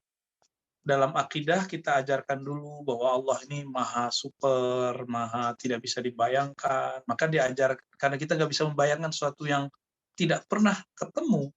Allah itu mengenalkan dirinya dengan nama dan sifat. Maka dianjurkan dalam bab tauhid kita bercerita tentang sifat-sifat Allah, kehebatan Allah. Ya, dengan apa ya, alam semesta, bagaimana penciptaan alam. Gitu, ya. Kemudian dalam bab akhlak, kalau akhlak itu kan masuknya kata tasawuf. Ya, kata Imam Junaid, orang yang disebut sufi itu orang yang akhlaknya tambah baik. Akhlak tambah baik itu intinya ajaran kenabian. Apa kata Nabi? Innama bu'istu liutammima mahasinal akhlak. Ya, itu riwayat yang jarang dipakai ya. Kalau yang kita pakai biasanya makarim. Aku diutus hanyalah untuk menyempurnakan mahasin, keindahan-keindahan akhlak. Berarti sebelum Nabi sudah ada akhlak, tapi belum sempurna. Ya, akhlak itu intinya ada kepada kebeningan kolbu. Kolbu yang bening akan mudah dibentuk, tapi kalau belum bening dia susah dibentuk. Ya, maka ajarkan ke anak-anak itu tulus. Walaupun awal-awalnya kita latih, misalnya pakai imbalan. Puasa terdapat hadiah ini, itu biasa, itu ikhlas level 1. Ikhlas bagi anak-anak. Ya. Nanti level lebih tinggi lagi nanti akan naik dan tambah naik. Jadi cara yang paling gampangnya gimana? Caranya adalah dengan bercerita, berkisah. Jadi jangan sok sibuk lah sama anak kita sendiri. Sama orang kita berkisah, sama orang kita bercurhat. Kenapa dengan anak-anak kita nggak mau bercerita? Kalau kita tidak ahli dalam suatu ilmu, kita antarkan si anak ini kepada guru. Ini yang terjadi pada Imam Al-Bukhari. Imam Bukhari ini ketika Allah kembalikan pandangannya bisa melihat, ibunya mengatakan begini, wahai Bukhari, walaupun matamu sudah diberikan kembali oleh Allah, tapi matamu bukan untuk main-main dengan anak-anak kebanyakan. Esok saya akan hantarkan engkau kepada guru yang mengajarkan ilmu. Dimulailah belajar ilmu perangkat bahasa dulu, baru kemudian belajar Quran, baru belajar hadis. baru belajar fikih ya dan lain-lain sebagainya, bertahap. Ya. Ini mungkin pertanyaan terakhir Bu ya. Ini terkait sama mendengung ya. Jawaban Buya tadi, Buya cerita tentang mentahlilkan anak. Ini mungkin nanti Buya ada pertanyaan gimana caranya, teknisnya mentahlilkan anak. Itu mungkin Buya. Agak kurang jelas, boleh diulang? Gimana? Bentar. Halo, tes. Suaranya sudah jelas? Tes. Oke. Ya. Tes. Halo. Gimana caranya? Halo. Sudah jelas. Gimana cara teknisnya mentahlilkan anak? Teknisnya mentahlilkan anak. Iya, betul. Baik. Kita berzikir, berdoa, baca Quran, itu adalah media untuk kemantapan doa. Itu yang disebut mentirakatkan anak sebenarnya ya. Jadi kita mengurangi kesibukan kita duniawi, lalu kita nge-push alam rohani, supaya sisi rohani kebaikan anak itu muncul. Kan rohani itu pasti baik semua. Yang nggak baik itu kan ketika masuk ke alam nafsiyah, jiwa, dan alam jasadiah, yang masih ada sisi kehewanan ya. Lalu bagaimana caranya? Kalau bagi yang sudah berguru, lebih baik tekniknya dipelajari kepada gurunya. Ya. Tapi kalau belum, mau mengamalkan aja, biasanya agak berat ya. Tapi kalau ada gurunya lebih enak dimintakan ijazahnya kepada mereka.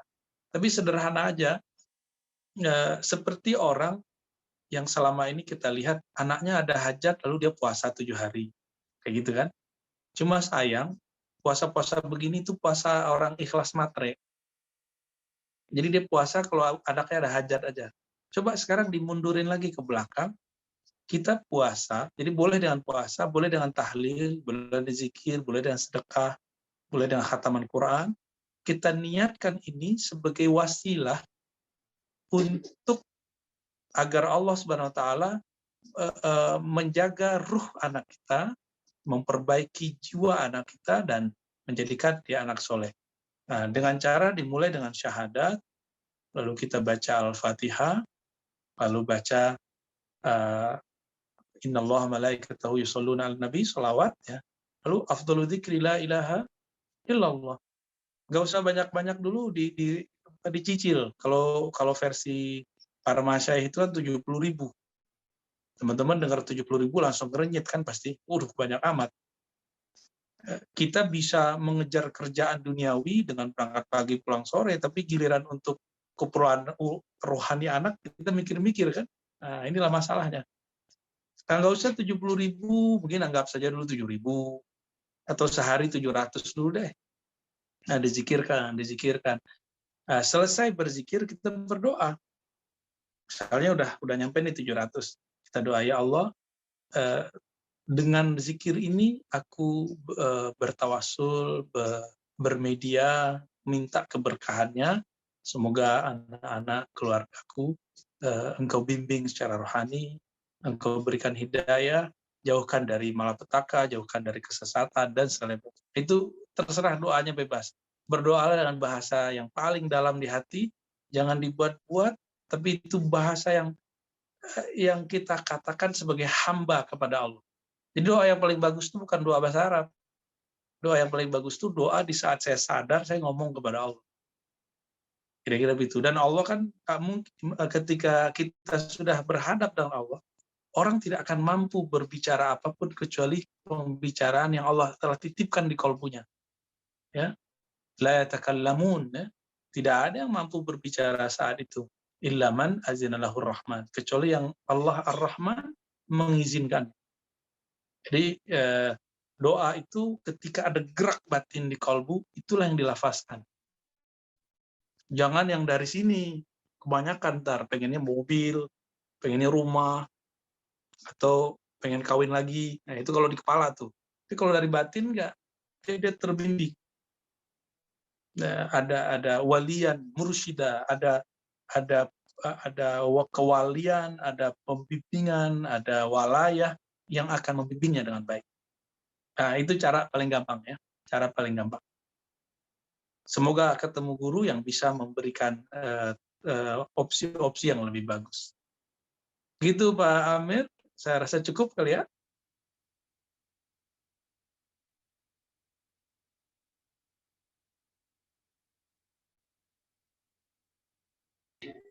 Iya Buya, terima kasih jazakallah khair sudah membersamai kami di era yang memang tidak mudah untuk dilewati ya, orang tua dan anak-anak. Mudah-mudahan ada waktunya Buya untuk terus membersamai kami ini, para orang tua juga anak-anaknya, memberikan pendidikan rohani yang ini sangat jarang sekali ya kita temui di Indonesia. Sangat susah kita menemukan pendidikan rohani gitu ya, apalagi untuk anak-anak kita. Tentu saja kan orang tuanya dulu sebelum anak-anak. Nah, jadi anak-anak itu kan kita biasanya, kalau saya pendidikannya bukan keislaman ya, nggak pernah pendidikan keislaman, dari SD itu negeri semuanya, sampai kuliah juga negeri, maka kemudian nggak paham. Ya akhirnya kemudian masuk aliran-aliran seperti itu ya juga nggak bisa disalahkan juga. Dan mudah-mudahan Buya ini bisa istiqomah membimbing kita, karena memang kita makhluk yang kita sendiri nggak tahu gitu ya kalau nggak dikasih tahu. Jadi ada qalbu, ada nafs, ada akal, nah seperti itu. Kita mendidik diri kita, juga mendidik anak-anak kita. Mungkin begitu jamaah sekalian, tadi kita sudah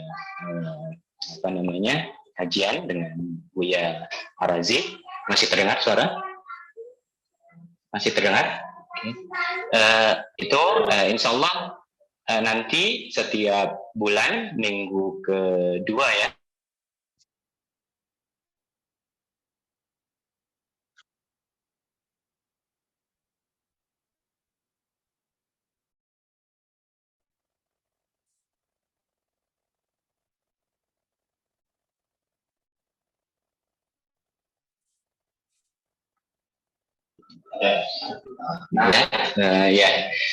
Insya Allah setiap bulan minggu kedua ngaji kitab Ayyuhal Walad karya Imam Al-Ghazali yang nanti dibimbing oleh Buya Dr.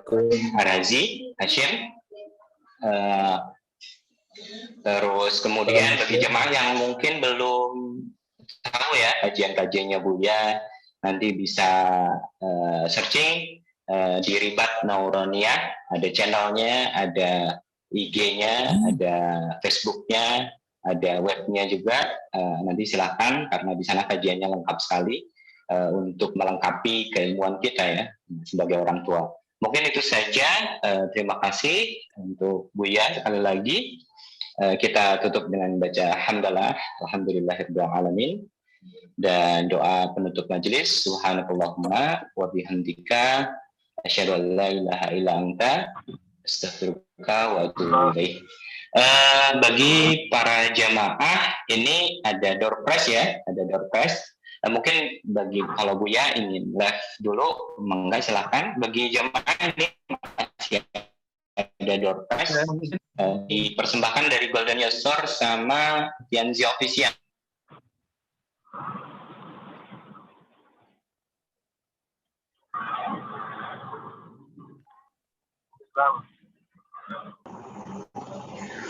Mohon izin Ustaz, Assalamualaikum.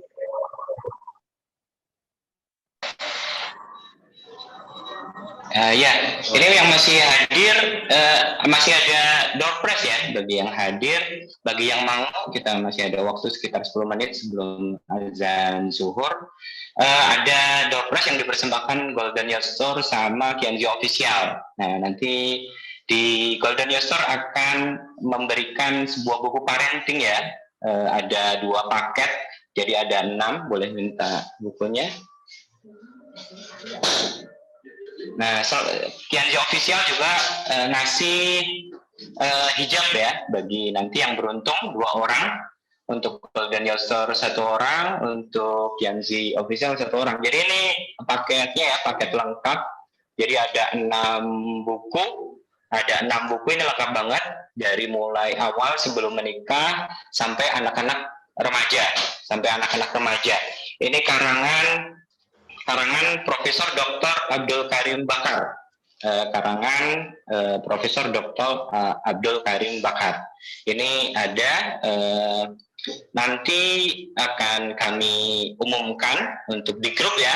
Nah, bagi yang belum ikut gabung grup di kajian parenting bersama Dr. Arazi Hasim dan Dr. Indra Kusuma, nanti silahkan masuk ke grup karena nanti akan diumumkan di grup ya siapa pemenangnya. Bagi yang belum gabung silahkan kontak admin, tinggalkan nomor HP-nya saja, nomor HP-nya kan masuk grup, terus kemudian akan diumumkan di grup. Begitu mungkin hadirin Bapak Ibu sekalian yang mudah-mudahan selalu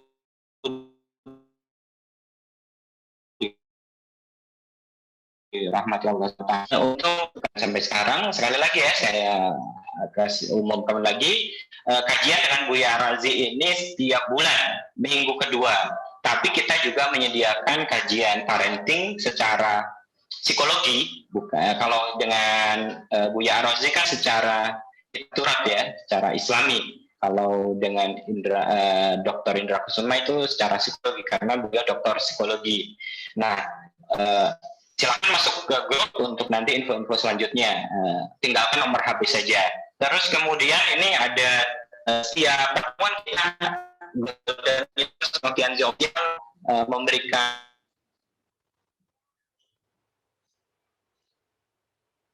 Apa putus nih? Tak ada suara.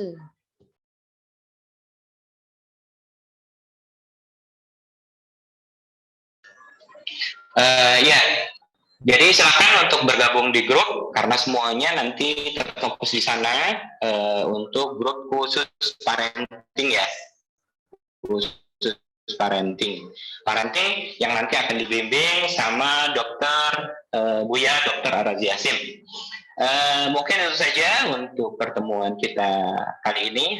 Sampai ketemu insya Allah di bulan depan di minggu kedua setiap hari Senin jam 10 mulainya. Itu saja, terima kasih. Silakan nomor kontaknya dikasih di chat ya, dikasih di chat, nanti tim kami akan memasukkannya ke grup. Itu semuanya seperti itu. Terima kasih. Assalamualaikum warahmatullahi wabarakatuh.